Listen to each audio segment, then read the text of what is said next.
o Senhor já tem feito. Meu Deus, nós queremos te pedir, abençoa este povo, meu Pai. Abre os céus neste lugar e continua abençoando, meu Pai, o teu povo. Em nome de Jesus, meu Pai. E a mim eu te peço, tem misericórdia de mim, meu Pai. Me usa, meu Pai. Me dá a honra e o privilégio de ser usado por ti nessa noite. Em nome de Jesus. Amém. Louvado seja Deus. Amém. Os irmãos podem ficar à vontade, podem se sentar. Como eu já comecei falando, irmãos, o nosso irmão Davi, ele é exemplo de muitas coisas, né? Sabe? Muitas coisas boas, mas também muitas coisas ruins, né? Como todo e qualquer homem, eu gosto sempre de frisar isso, né? Às vezes as pessoas focam num ponto, né? Na falhabilidade de Jó, por exemplo, a de Davi e de muitos outros, né? Mas na verdade um homem ele é isso, um homem é falho, né? É por isso mesmo que a Bíblia diz que nós não podemos confiar no homem, né? Nós temos que confiar no Senhor, né? Esse é o único que não nos abandona, não nos decepciona. Então quando eu ouvi do Senhor, né, recebi essa palavra para falar aqui, né, eu dei um título, é mais fácil organizar as ideias com um título, né? E o título que eu dei foi algo semelhante a isso, né? Davi, né? Moldado para ser rei. Né?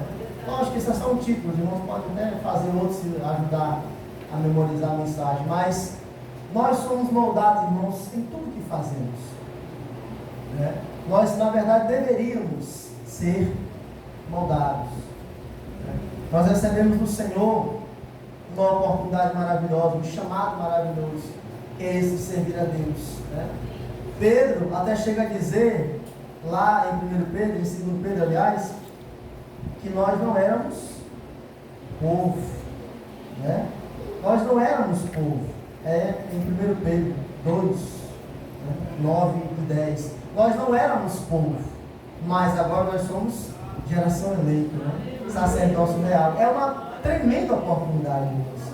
Quem não era nada, se tornar, de repente, tudo, se comparado ao que nós não éramos, né?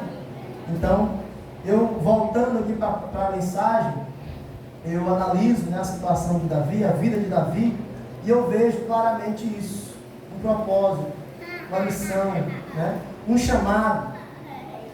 Irmãos, ele recebeu um grande chamado, não foi para qualquer coisa, né? Foi para ser rei, né? Governar as pessoas, governar os povos, né? Dizer o que deve ser feito, ir, mandar ir, ou como no caso da menção do pastor Ricardo, não ir, né? Então ele tinha um grande poder nas mãos, e por isso precisava de muita sabedoria, como tudo que nós fazemos, irmãos. E às vezes a gente confunde muito o chamado, a gente confunde muito a missão, a gente confunde muito a promessa com algo acabado, sabe? Quando Deus diz, olha, fulano e tal, eu te chamo para isso.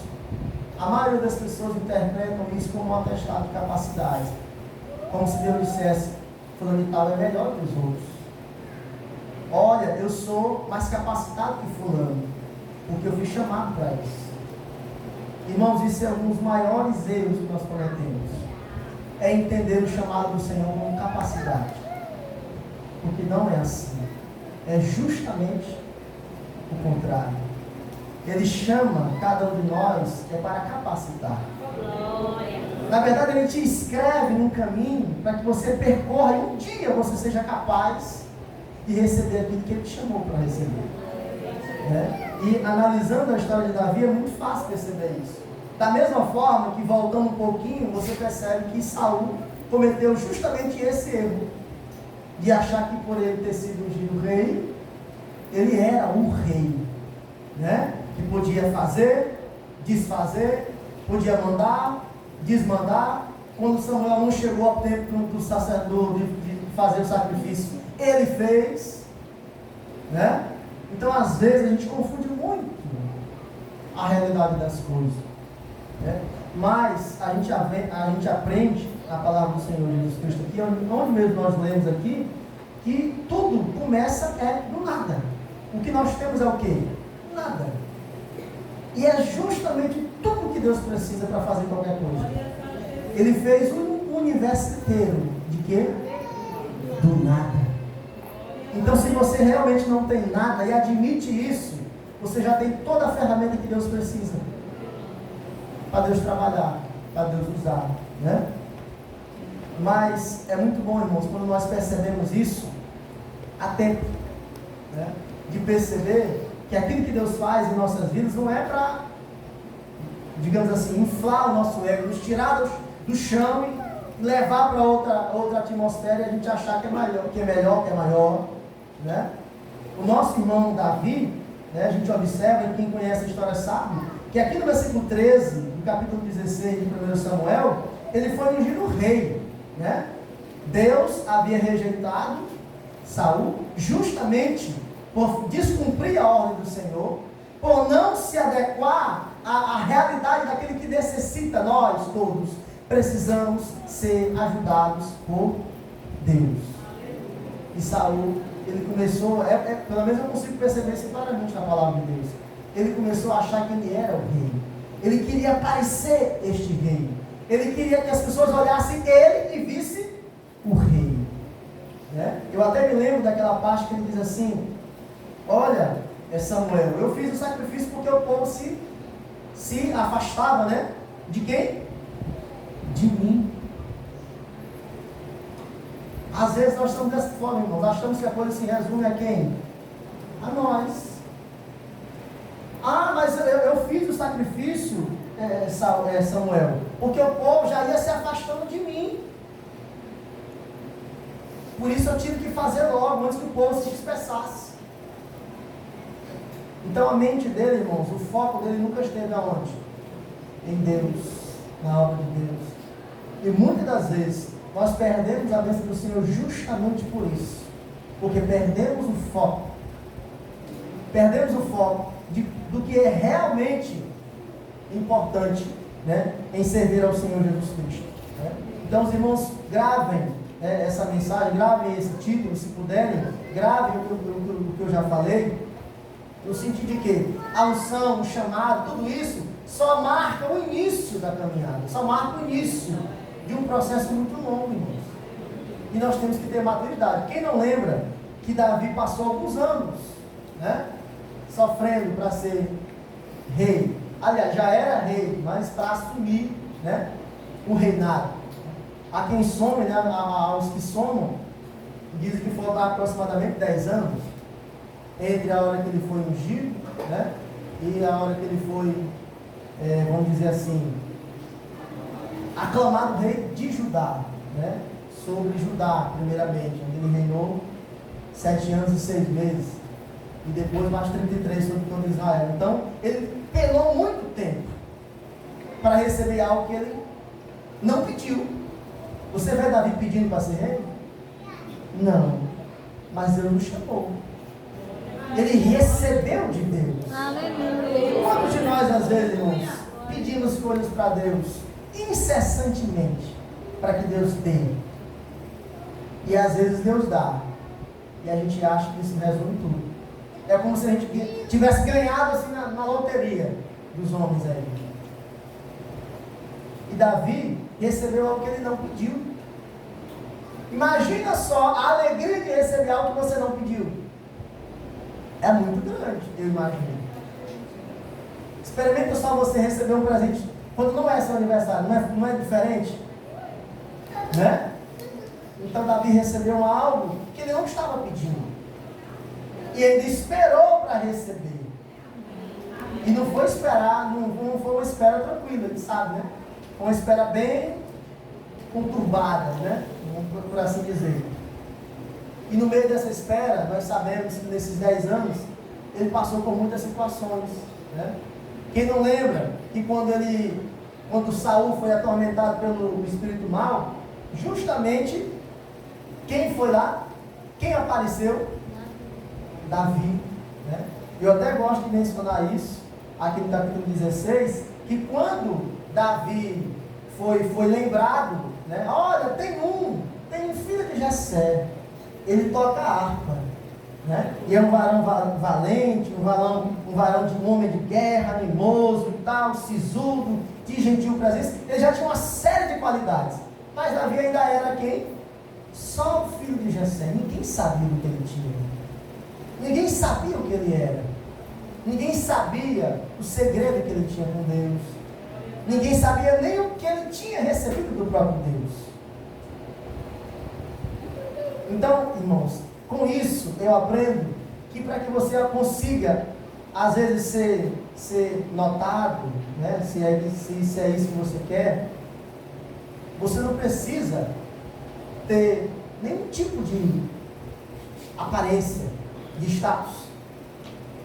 Porque quem te faz ser lembrado é quem? Deus. É Deus. Aleluia. É muito fácil perceber isso na palavra de Deus. Quando você vê aqui, ó, o Espírito da parte do Senhor perturba Saul, né, com a permissão de Deus. O versículo 18 diz assim: então respondeu um dos jovens, né, e disse: eis que tenho visto um filho de Jessé, um beremita, que sabe tocar e é valente, animoso, homem de guerra, sisudo em palavras, de gentil presença. O Senhor é com ele. Como é que ele sabia que o Senhor é com ele?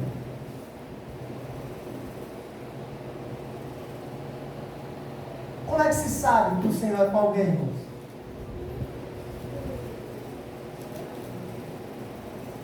Observando a vida dele, não? Porque, irmãos, é impossível, a Bíblia, foi Jesus quem falou que é impossível esconder uma candeia acesa debaixo de uma mesa, debaixo de qualquer coisa. Porque a luz do Senhor, ela brilha, ela chama a atenção. Enquanto muitos perdem tempo tentando chamar a atenção para si, aqueles com o qual o Senhor é com eles, o Senhor faz essa luz ser vista. Irmãos, isso é maravilhoso. Isso mostra que na história de Davi, na nossa, o período, né, de amadurecimento, essa estrada, ela não é solitária. Você está com quem? Com Deus. Em momento nenhum Deus nos abandona, né? Deus está sempre conosco. Mas para não deixar, para ser justo e não deixar de mencionar nada, nós vemos que a vida de Davi não foi só tocar harpa, né? Não foi só viver no palácio. A Bíblia nos diz que quando Saul percebeu que Davi era diferente, ele teve o quê? Inveja. A Bíblia chama de temor. Ele temeu a Davi, tanto que colocou ele para longe, tirou de perto dele, botou ele nos exércitos. E lógico que ele só ganhou mais notoriedade, né? Mas a Bíblia nos diz, irmãos, que a vida de Davi não foi só tocar no palácio ou ter vitórias na guerra. Ele começou também a ser perseguido, né? Experimentou o que nós conhecemos bem: as cavernas, né? Os lugares baixos, frios, desassistidos, abandonados, habitados por pessoas que fogem, pessoas que não querem ser achadas. Isso é uma caverna. Então foi lá onde ele encontrou a morada dele. Foi lá onde ele foi se esconder, né? Irmãos, quantas vezes a gente na estrada, servindo ao Senhor Jesus Cristo, se esconde, né? Foge até, às vezes tenta fugir como o profeta Jonas da presença do Senhor. Mas Davi estava ali fugindo para não morrer, né? Mas nunca foi solitário. Deus sempre esteve com ele. E é maravilhoso, irmãos. Vamos meditar um pouquinho aqui em 1 Samuel 22, passando aqui um pouquinho a palavra. 1 Samuel 22, versículo 1 e 2 diz assim: então Davi se retirou dali e escapou para a caverna de Adulão. E ouviram-no os seus irmãos e toda a casa de seu pai, e desceram ali para ele. E ajuntou-se a ele todo homem que se achava em aperto, e todo homem endividado, e todo homem de espírito desgostoso. E ele se fez chefe deles, e eram com ele uns 400 homens. Olha só, Já não está mais solitário de jeito nenhum. Arranjou, já tem um exército só de cara bom, né? Só gente boa, de prestar, né? Mas, irmãos, tudo capacitado, né? Tudo ferramenta para Deus usar. E depois se mostraram valentes. Eram homens altamente valentes. E eu consigo explicar, na medida do possível, pelo que eu entendo, por que eles eram valentes. Sabe por quê? Porque, irmãos, nada consegue tirar a determinação de alguém que se agarra com unhas e dentes àquilo que ele chama de última oportunidade. Sabia? A pessoa que está no fundo do poço, que não vê mais oportunidade para nada, e chega alguém e diz: ei, tem uma chance, é a última. Ou tu faz, ou para ti acabou. É nessa hora, irmãos, que você vê quem é homem e quem é menino. É nessa hora que você vê realmente o esforço de alguém pelo que quer. Então esse povo se agarrou a Davi com uma força, com uma garra, com uma fé de quem disse: olha, eu conheço o filho de Jessé, eu ouvi das batalhas, eu sei que Deus é com ele. Aleluia. Eu vou me agarrar a ele. E quando ele subir, eu subo junto. Irmãos, é maravilhoso. Às vezes a gente perde a oportunidade por não justamente identificar essas coisas, por não perceber o quanto que Deus envia socorro. Pode ser a última chance, mas Deus enviou para ti. E a gente perde a oportunidade. A gente perde a oportunidade de se agarrar àquele último fôlego que Deus enviou para você. Esses não perderam. Naturalmente, eles encontraram Davi e se achegaram a ele. E Davi se fez chefe deles. Tem que imaginar a vida de Davi. Ungido rei, novo, né? Eu também não posso dizer, porque a Bíblia não diz, mas há quem diga que ele tinha aí entre 16 e 20 anos de idade. Era jovem demais, né? Para o reinado. Recebeu a grande missão de ser rei. Eu acho maravilhoso que ele não quis usurpar o trono. A Bíblia relata muito bem que ele voltou para onde? Para a casa do seu pai. Ele ia e voltava. Inclusive a Bíblia até diz isso, né? Ele ia e voltava da casa do seu pai. Ele continuou com as ovelhas, ele continuou cuidando das ovelhas do seu pai. Isso não mudou, né? Mas imagina só, você tem algo tão maravilhoso, irmãos, quanto aquilo que Davi tinha, que era ter sido ungido rei. Imagina ter um segredo desse. E ele continuava na mesma vida. Ele continuava na mesma rotina, obedecendo ao seu pai, obedecendo ao seu rei, temendo ao seu rei, e continuava trabalhando como sempre trabalhou. Irmãos, são de pessoas assim que Deus realmente precisa.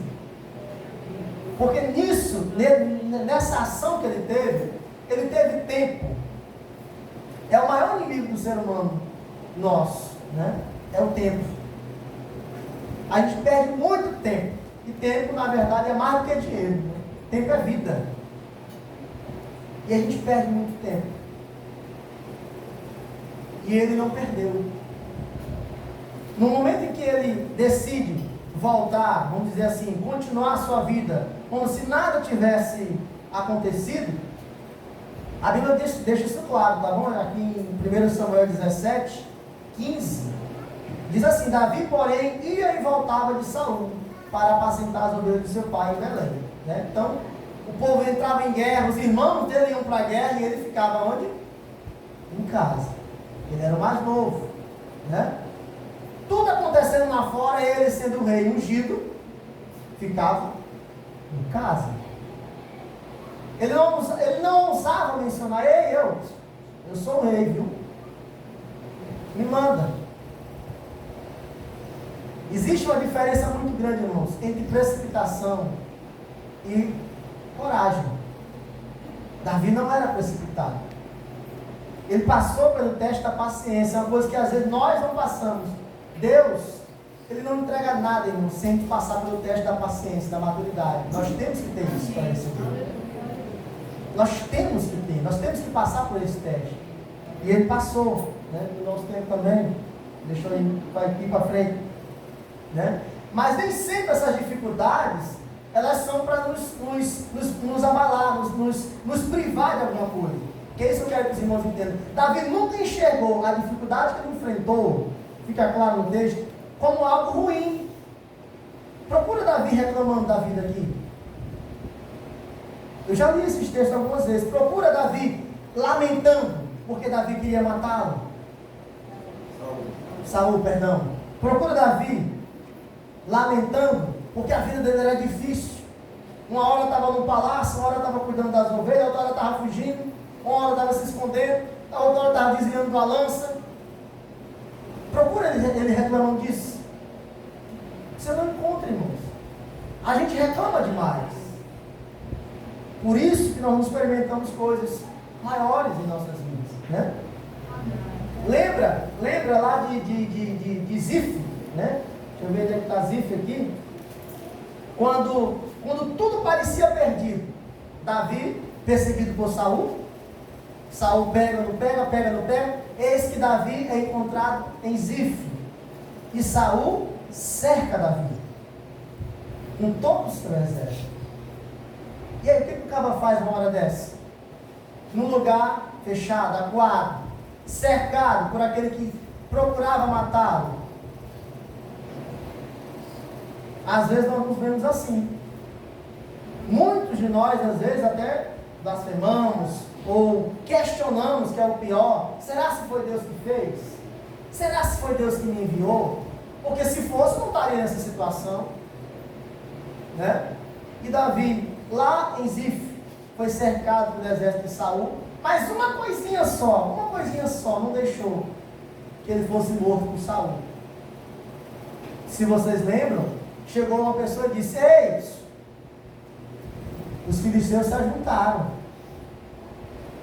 está todo mundo entrando lá na cidade, se não voltar para lá agora, a gente vai perder. E Saul foi obrigado a deixar Davi vivo. Quem serve a Deus sabe que isso não é normal, que isso não é natural. Isso é a pura e simples providência de Deus. Irmãos, se nós não acreditarmos que Deus está conosco em todos os pontos, em todos os espaços, em cada detalhe, nós fraquejamos, nós duvidamos. E eu até digo que é humano duvidar, é humano, não é divino, é humano. Mas também é humano saber reconhecer isso. Nós temos que aprender a reconhecer isso. Senhor, eu preciso de fé, eu preciso confiar, preciso continuar crendo. A gente voltou um pouquinho aqui para 1 Samuel 18, versículo 12 ao 16, diz o seguinte: e temia Saul a Davi, acabei falando agora, porque o Senhor era com ele, e se tinha retirado de Saul, pelo que Saul o desviou de si, e o pôs por chefe de 1000, e saía e entrava diante do povo. Davi se conduzia com prudência todos os seus caminhos, e o Senhor era com ele. Vendo então Saul que tão prudentemente se conduzia, tinha receio dele, porque todo Israel e Judá amavam Davi, por quando saía e entrava diante deles. Irmãos, é muito fácil você se perverter, você se iludir com essas coisas. Quem não gosta de ser querido? Quem não gosta de ser amado? De ser bem-quisto? Né? E ainda mais tendo aquele segredo, aquela coisinha pequena: eu sou rei, e o povo já me ama. Hein? Chegou minha hora, o povo já me ama, eu sou rei, é o meu momento. Mas Davi não era assim.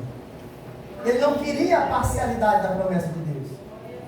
Ele queria a totalidade. Às vezes a gente se ilude com pouco. A gente se ilude com pequenas amostras da misericórdia de Deus e acaba esquecendo que Deus é amplo.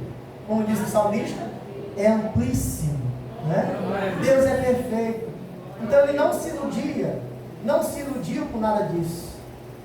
Saul sim, temeu, viu nele o que faltava nele. Né? E ele começou a temê-lo. Né? Infelizmente, nós às vezes queremos resolver com as próprias mãos e acabamos afastando a pessoa de Deus. O erro de Saul foi esse. Por querer fazer com as próprias mãos o que Deus não mandou. Querer apressar as coisas, dar um jeitinho, ajudar a Deus. Né? E acabou perdendo o seu reinado. E Davi, ó, o povo pode me amar à vontade, mas não é minha hora. Quando for a hora, Deus é que vai fazer. Deus faz. Amém, Jesus. Deus faz. A gente tem que parar com essa mania de querer ajudar a Deus. Eu vou dar só uma ajudinha, porque Deus não precisa da ajuda nossa. Paulo até chega a dizer, Lucas chega a dizer isso. Que ele não é servido por mãos de homens. Aleluia, Jesus. Nós temos aqui que crer que Deus tem o poder para fazer. Aquilo que ele prometeu, ele vai cumprir. E era isso que norteava os pensamentos de Davi. Né? Louvado seja Deus. O Senhor Jesus Cristo é maravilhoso. Davi mesmo, né, como a gente já falou, ele mesmo sendo rei, ele continuou a sua vida normal. Né? Nós temos provando, irmãos, que ele estava consciente do que ele havia de receber. E para pular já para o final, nós sabemos que ele recebeu. Né? Em 2 Samuel 2,4, nós vemos o Senhor apresentando, né? Então vieram os homens de Judá e ungiram ali a Davi rei sobre a casa de Judá. E deram os avisos a Davi, dizendo que os homens de Jabes de Gileade são os que sepultaram Saul. Então, naquele momento, ele passou a ser rei de Judá. Né? Louvado seja Deus. Cumpriu-se metade, vamos dizer assim, um pouco da promessa. Alguns de nós, eu creio, já teriam pensado, pronto, me tornei rei. Cumpriu-se a promessa. Mas não foi isso que o profeta Samuel disse. Que isso, a única coisa que eu quero que os irmãos saiam daqui lembrando, se for possível. O que passou-se durante 10 anos, a Bíblia não relata. E nem teria como. E se vocês, por exemplo, tentarem lembrar o que vocês passaram há 10 anos atrás, talvez nem todos consigam. Mas uma coisa Davi não havia se esquecido em todo esse tempo. As palavras de Samuel. Que Deus havia escolhido ele para reinar no lugar de quem? Saul. De Saul. Era de todo Israel. Não esquecer, irmãos, a promessa que Deus nos fez. Parece simples, besteira, mas a gente se confunde demais. Aceita migalhas em lugar da bênção de Deus. E Deus é fiel, irmãos. Ele cumpre cada palavra que Ele disse. E ao longo de todos esses anos, todas as lutas, todas as batalhas, todas as fugas, todos os livramentos, tudo isso, Davi nunca se esqueceu daquilo que Deus entregou para ele lá na casa de Jessé, em Belém. Nunca. E às vezes a gente se esquece do Senhor por pouca coisa. A gente se esquece da fé que nós tivemos. Nós nos esquecemos da obra que nós fazíamos para o Senhor. Nós esquecemos do ânimo que nós tínhamos para Deus. A gente se esquece daquele fogo que queimava em nós. Quando a gente ouvia a palavra de Deus, quando a gente ia fazer a obra do Senhor, tudo isso vira esquecimento. Mas por quê? O Deus que fazia não faz mais? Não. Somos nós que trocamos isso por qualquer coisa. E Davi nunca trocou. Lá em 2 Samuel 2,5, Davi é constituído rei de todo Israel. Né? Logicamente, o capítulo é muito grande, mas se nós tivéssemos tempo era bom meditar nele, irmãos. Porque o Senhor sempre, sempre, sempre cumpre a promessa que Ele dá. Irmãos, e para que Deus permitiu que ele fosse ungido rei de Judá? E não logo em Jerusalém, sobre todo Israel? Porque lembra Quando ele recebeu a unção de rei, ele era um menino, jovem demais. É até impossível, inconcebível pegar um pastor de ovelha e dizer, ó, está aqui, é o rei. Né? É praticamente impossível, na situação que ele estava, ele reinar. Então ele tinha que passar pelo aprendizado. E esse aprendizado custou. Ao longo do caminho você vê Davi experimentando a confiança daqueles primeiros 400 homens, né? Começou a chefiar sobre eles, a se preocupar com eles. Foi ele que estabeleceu a lei da divisão das